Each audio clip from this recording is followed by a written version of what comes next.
Salué! Aujourd'hui, nous allons voir comment reconnaître un verbe latin et comment le classer dans un groupe. Quand on cherche un verbe latin dans le dictionnaire, on trouve 5 formes. Ces formes, on les appelle les formes primitives.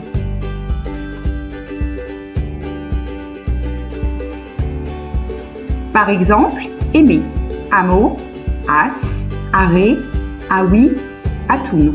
Mais attention, le dictionnaire cherche à gagner de la place. Il faut reconstituer les informations. Les 5 formes primitives du verbe aimer.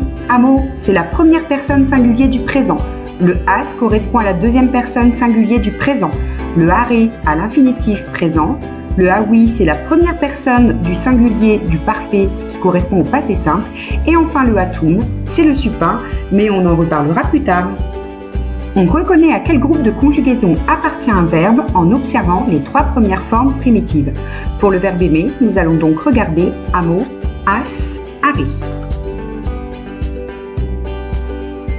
Si en français il existe 3 groupes de conjugaison, il y en a 5 en latin.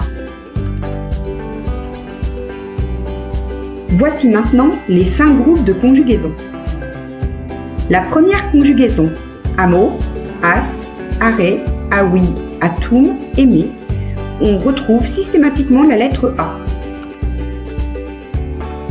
La deuxième conjugaison, moneo, es, ere, ui, itum, avertir. Ici, on retrouve systématiquement la lettre E. La troisième conjugaison, lego, is, ere, legi, lectum, lire. On retrouve la lettre I une fois au milieu. La troisième conjugaison mixte, capio, is, ere, kepi, captum, prendre. On retrouve la lettre I 2 fois.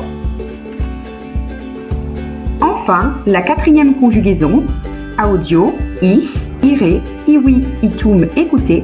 On retrouve la lettre I 3 fois. On récapitule? En latin, il existe donc 5 groupes de conjugaison. On les repère en observant les 3 premières formes primitives du verbe qu'on trouve dans un dictionnaire. Quand on a o, as, are, c'est la première conjugaison. Eo, es, ere, c'est la deuxième conjugaison. O, is, ere, la troisième. Io, is, ere, troisième mixte. Io, is, ire, la quatrième conjugaison. Vous savez maintenant classer un verbe dans son groupe.